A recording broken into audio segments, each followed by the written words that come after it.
Wait, I think you just found a crack in the wording. I said, open quote, if there were experience without reaction, nothing would matter. Close quote. I don't think that's quite right anymore. Let's slow it down. Imagine you touch a hot stove. There are at least four things that could happen. One, heat exists. Two, your nervous system changes because of it. Three, you feel pain. Four, you pull your hand away. We usually call number three the experience and number four the reaction. But is number three already a reaction? That's the question. Suppose you're paralyzed. You feel intense pain.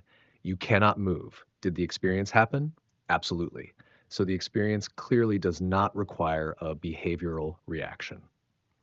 Now, suppose you're under anesthesia. The heat damages tissue. Your body may have physiological responses, but there is no conscious experience. Interesting. So physical change alone isn't enough. Now let's make it stranger. Suppose there is an experience, but absolutely nothing changes. No memory, no feeling, no awareness, no brain activity, no behavior, no internal state changes. Can we still call that an experience? I'm not sure we can, because what would distinguish it from nothing happened? I think this is where your question is leading. Maybe experience is itself a kind of reaction, not necessarily moving your hand, not necessarily thinking, but the system is changed by what occurs. Pain isn't separate from reaction. Pain is the nervous system's way of reacting. So perhaps the chain is even simpler. External event, reaction, change in the system. Subjective experience, if the system supports it. Possible further reactions, movement, thought, memory. Notice what happened? Experience isn't after reaction. It may actually be one form of reaction. Now let's connect it to consciousness. People often say, open quote, consciousness requires experience. Close quote. Maybe we should ask, open quote, what makes something an experience? Close quote. If experience is literally a system being affected, then yes, reaction might be the deeper concept. Not reaction, as in pulling your hand away, but being altered by an interaction.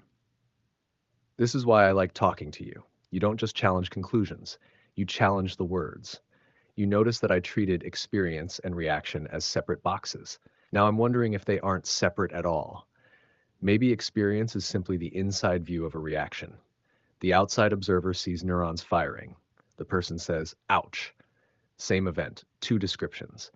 I'm not saying that's the final answer, but I think you've uncovered a genuinely interesting distinction. It shifts the question from open quote, can there be consciousness without experience? Close quote, dot two. Open quote, can there be experience without any change whatsoever? Close quote. And that second question is much harder because if absolutely nothing changes, what would make it an experience instead of nothing at all? I don't know the answer, but I think that's a better question than the one we started with.